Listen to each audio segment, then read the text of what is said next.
ನಮಸ್ತೆ. ಬೆಳಕು ನಕ್ಷತ್ರ ವ್ಲಾಗ್ಸ್ಗೆ ಸ್ವಾಗತ. ನೀವೇನಾದರೂ ನನ್ನ ಚಾನಲ್ಗೆ ಹೊಸಬ್ರಾಗಿದ್ದರೆ ಪ್ಲೀಸ್ ಸಬ್ಸ್ಕ್ರೈಬ್ ಮಾಡಿಕೊಂಡು ವೀಡಿಯೋಸ್ನ ನೋಡಿ, ಫ್ರೆಂಡ್ ಆ್ಯಂಡ್ ಫ್ಯಾಮಿಲಿಗೂ ಶೇರ್ ಮಾಡಿ.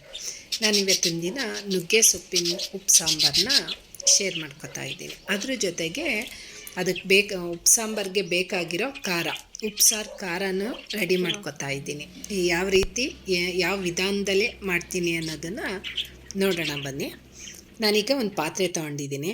ಉಪ್ಪು ಸಾಂಬಾರು ಅಂದರೆ ಸ್ವಲ್ಪ ಮಣ್ಣಿನ ಪಾತ್ರೆನಲ್ಲಿ ಮಾಡಿದ್ರೆ ಅದರ ಟೇಸ್ಟು ರುಚಿನೇ ಬೇರೆ ಇರುತ್ತೆ. ಒಂದು 2 ಪಟ್ಟು ರುಚಿ ಜಾಸ್ತಿ ಇರ್ಬೋದು ಅಂತ ಅನ್ಬೋದು.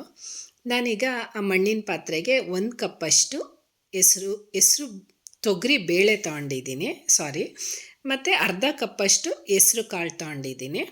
ನೀವು ಒಂದು ಬೇಕಾದ್ರೂ ತೊಗೋಬೋದು. ನಾನು ಎರಡೂ ಮಿಕ್ಸ್ ಮಾಡ್ಕೊತಾ ಇದ್ದೀನಿ. ಯಾಕಂದರೆ ಹೆಸ್ರು ಕಾಳುಗಳಲ್ಲಿ ಸ್ವಲ್ಪ ಔಷಧಿ ಹಾಕಿರೋದ್ರಿಂದ 1-2 ಸಲ ತೊಳ್ಕೊಂಡು ಕ್ಲೀನ್ ಮಾಡ್ಕೋಬೇಕಾಗುತ್ತೆ. ಯಾಕಂದರೆ ಯಾವುದೇ ಹುಳ ಬರಬಾರ್ದು ಅಂತ ಅಂಗಡಿಗಳಲ್ಲೇ ಔಷಧಿ ಹಾಕಿರ್ತಾರೆ. ಹಾಗಾಗಿ 1-2 ಸಲ ತೊಳ್ಕೊಂಡು ಕ್ಲೀನ್ ಮಾಡಿಕೊಂಡ್ರೆ ಒಳ್ಳೆಯದು.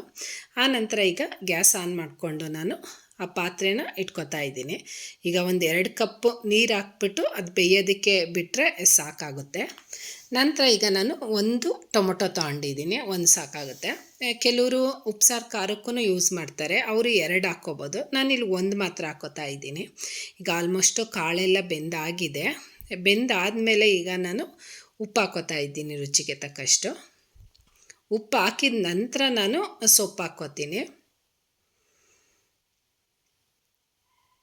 ಈಗ ಕಾಳು ಏನಾದರೂ ನೀವು ಒಗ್ಗರಣೆ ಏನಾದರೂ ಹಾಕ್ತೀನಿ ಅಂತ ಅಂದರೆ ಒಂದು ಅರ್ಧ ಬೇಯಿಸ್ಕೊಂಡ್ರೆ ಸಾಕಾಗುತ್ತೆ. ಇಲ್ಲ ಅಂದರೆ ಸ್ವಲ್ಪ ಸಾಂಬಾರು ಏನಾದರೂ ಸ್ವಲ್ಪ ಗಟ್ಟಿವಿರಬೇಕು ಅಂತ ಅಂದರೆ ಫುಲ್ಲು ಪ್ರಮಾಣದಲ್ಲಿ ಬೇಯಿಸ್ಕೋಬೋದು.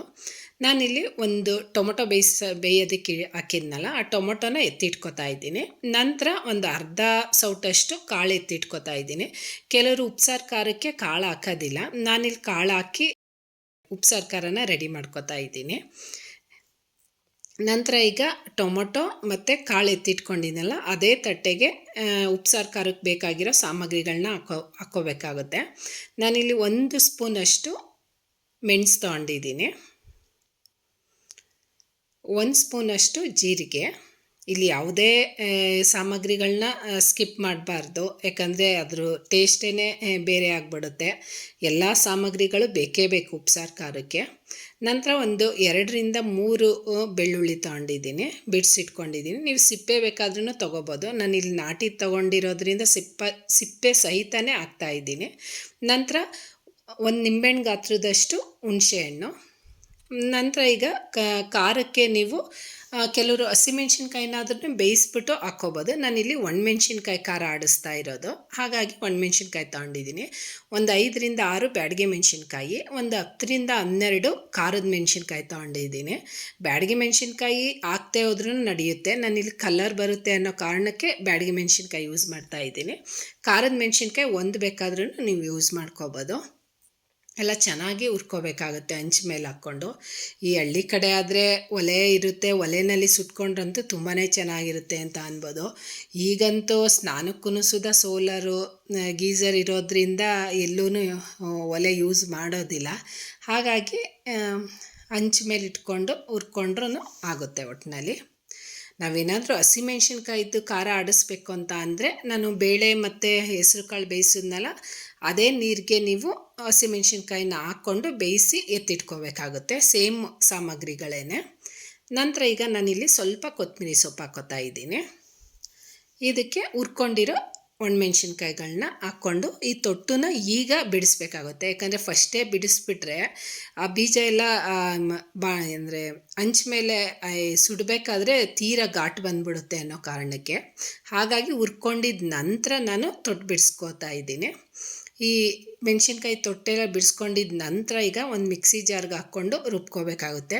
ನಿಮ್ಮ ಮನೆಯಲ್ಲಿ ಒಳಕಲ್ಲಿದ್ರಂತೂ ತುಂಬಾ ಚೆನ್ನಾಗಿರುತ್ತೆ ಅಂತ ಅನ್ಬೋದು. ಒಳಕಲ್ಲಲ್ಲಿ ರುಬ್ಬಿದ್ರಂತೂ ತುಂಬಾ ಟೇಸ್ಟ್ ಚೆನ್ನಾಗಿರುತ್ತೆ, 1 ತಿಂಗಳವರೆಗೂ ಬರುತ್ತೆ ಅಂತ ಅನ್ಬೋದು. ಈಗ ನಾನು ಮಿಕ್ಸಿನಲ್ಲಿ ಆಡಿಸ್ಕೊತಾ ಇದ್ದೀನಿ. ನೈಸಾಗಿ ರುಬ್ಕೊಂಡ್ರೆ ತುಂಬ ಚೆನ್ನಾಗಿರುತ್ತೆ, ಹಾಗಾಗಿ ನೈಸಾಗಿ ರುಬ್ಕೋತಾ ಇದ್ದೀನಿ. ನಂತರ ಇಲ್ಲಿ ನಾನು ಟೊಮೊಟೊ 1 ಹಾಕೋದಿಲ್ಲ, ಇನ್ನು ಮಿಕ್ಕಿದ ಎಲ್ಲ ಸಾಮಗ್ರಿಗಳನ್ನ ಹಾಕ್ಕೊಂಡು ರುಬ್ಕೋತೀನಿ. ಟೊಮೊಟೊ ಲಾಸ್ಟಲ್ಲಿ ರುಬ್ಕೋಬೇಕಾಗುತ್ತೆ. ಈಗ ಮೇಯ್ನಾಗಿ ಉಪ್ಪು ಮರೆತುಬಿಟ್ಟಿದೆ. ಉಪ್ಪು ಸ್ವಲ್ಪ ಮುಂದೆ ಇದ್ದರೆ ಅಂದರೆ ಜಾಸ್ತಿ ಇದ್ದರೆ ಖಾರ ಕೆಡೋದಿಲ್ಲ ಅನ್ನೋ ಕಾರಣಕ್ಕೆ ನಿಮ್ಗೇನಾದರೂ ಸ್ವಲ್ಪ ಡ್ರೈ ಅಂತ ಅನಿಸಿದ್ರೆ ಬಿಸಿನೀರು ಇಲ್ಲ ಅಂದರೆ ಈ ಬೇಳೆ ಕಟ್ಟಿರುತ್ತಲ್ಲ ಸಾಂಬಾರನ್ನೇ ಸ್ವಲ್ಪ ಹಾಕ್ಬಿಟ್ಟು ರುಬ್ಕೊಂಡ್ರೆ ಚೆನ್ನಾಗಿರುತ್ತೆ. ಈಗ ನೋಡಿ ನೈಸಾಗಿ ಒಳ್ಳೆ ಕಲ್ಲರು ಬಂದಿದೆ ಉಪ್ಸಾರು ಖಾರ ರೆಡಿಯಾಗಿದೆ. ನಾನಂತೂ ಇದನ್ನು ಯಾವಾಗಲೂ ಇಟ್ಕೊಂಡಿರ್ತೀನಿ ಅಂತ ಅನ್ಬೋದು. ಈ ಉಪ್ಸಾರಿಗಲ್ದೇ ನಾನು ಚಿಕನ್ಗೂ ಯೂಸ್ ಮಾಡ್ತೀನಿ.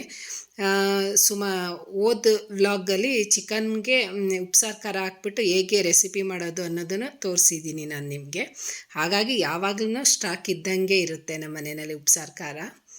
ನಂತರ ಈಗ ಉಪ್ಸಾರು ಖಾರ ರುಬ್ಬಿದ ನಂತರ ಅದೇ ಜಾರ್ಗೆ ನಾನು 1 ಟೊಮೊಟೊ ಬೇಯಿಸ್ಕೊಂಡಿದ್ನಲ್ಲ ಆ ಟೊಮೊಟೊ ಹಾಕ್ಕೊಂಡು ರುಬ್ಕೋಬೇಕಾಗುತ್ತೆ.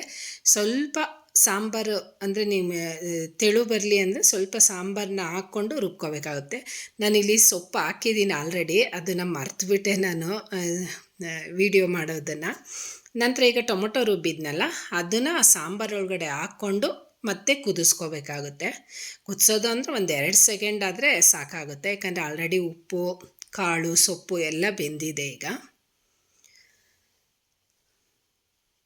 ಈಗ ಉಪ್ಸಾರು ಸಾಂಬಾರು ರೆಡಿಯಾಗಿದೆ, ಸಾರು ರೆಡಿಯಾಗಿದೆ ಅಂತಲೇ ಅನ್ಬೋದು. ಇಲ್ಲಿ ನೋಡಿ ಆಲ್ಮೋಸ್ಟ್ ಎಲ್ಲ ಬೆಂದಿದೆ. ಇದಂತೂ ತುಂಬಾ ಒಳ್ಳೆಯದು, ವಾರಕ್ಕೊಂದ್ಸಲಿ ಮಾಡಿದ್ರೂ ನುಗ್ಗೆ ಸೊಪ್ಪಿಂದು ಉಪ್ಪು ಸಾಂಬಾರು ತುಂಬಾ ಒಳ್ಳೆಯದು. ನಮ್ಮ ಮನೆಯಲ್ಲಂತೂ ಎಲ್ಲರಿಗೂ ಇಷ್ಟ ಆಗುತ್ತೆ. ಸೂಪ್ ಥರನೇ ಕುಡಿಬೋದು ಅಂತ ಅನ್ಬೋದು, ಒಟ್ಟಿನಲ್ಲಿ ಆ ರೀತಿ ಟೇಸ್ಟ್ ಕೊಡುತ್ತೆ ಅಂತ ಅನ್ಬೋದು. ಈಗ ರೆಡಿಯಾಗಿದೆ ಉಪ್ಸಾರು ಖಾರ ಉಪ್ಪು ಸಾಂಬಾರು ಎಲ್ಲ ರೆಡಿಯಾಗಿದೆ. ಅದ್ರ ಕಾಂಬಿನೇಷನ್ನಾಗಿ ಮೇಯ್ನಾಗಿ ಮುದ್ದೆ ಬೇಕೇ ಬೇಕು. ಹಾಗಾಗಿ ಮುದ್ದೆ ಮಾಡ್ಕೊಂಡಿದ್ದೀನಿ. ಈಗ ಸಾಂಬಾರು ಹಾಕ್ಕೊಂಡು ಸೊಪ್ಪು ಹಾಕ್ಕೊಂಡು ಸೈಡ್ಗೆ ಉಪ್ಸಾರು ಖಾರ ಹಾಕ್ಕೊಂಡು ಅದಕ್ಕೊಂದು ಹಪ್ಳ ಇದ್ಬಿಟ್ರಂತೂ ಮುಗೀತು. ಒಳ್ಳೆ ಕಾಂಬಿನೇಷನ್ ಅಂತ ಅನ್ಬೋದು. ನೀವು ಸೊಪ್ಪನ್ನ ಬೇಕಾದ್ರೆ ಈರುಳ್ಳಿನ ಹಾಕ್ಕೊಂಡು ಒಗ್ಗರಣೆನೂ ಮಾಡ್ಕೋಬೋದು, ಚೆನ್ನಾಗಿರುತ್ತೆ. ನಾನಿಲ್ಲಿ ಪ್ಲೈನಾಗಿ ತೋರಿಸ್ತಾ ಇದ್ದೀನಿ ನಿಮಗೆ. ಇವತ್ತಿನ ವ್ಲಾಗ್ ಇಷ್ಟ ಆಯಿತಾ, ಈ ರೆಸಿಪಿ ಇಷ್ಟ ಆಯಿತಾ, ನೀವು ಮನೆಯಲ್ಲಿ ಟ್ರೈ ಮಾಡಿ, ಅಥವಾ ಉಪ್ಸಾರು ಖಾರನ ನಿಮ್ಮ ಕಡೆ ಹೇಗೆ ಮಾಡ್ತಾರೆ ಅನ್ನೋದನ್ನು ತಿಳಿಸಿ. ಫ್ರೆಂಡ್ ಆ್ಯಂಡ್ ಫ್ಯಾಮಿಲಿಗೆ ಆದಷ್ಟು ವೀಡಿಯೋಸ್ನ ಶೇರ್ ಮಾಡಿ. ಮತ್ತು ಯಾರಾದರೂ ನನ್ನ ಚಾನಲ್ಗೆ ಹೊಸಬ್ರಾಗಿದ್ದರೆ ಸಬ್ಸ್ಕ್ರೈಬ್ ಮಾಡಿಕೊಂಡು ವೀಡಿಯೋಸ್ನ ನೋಡಿ. Thank you.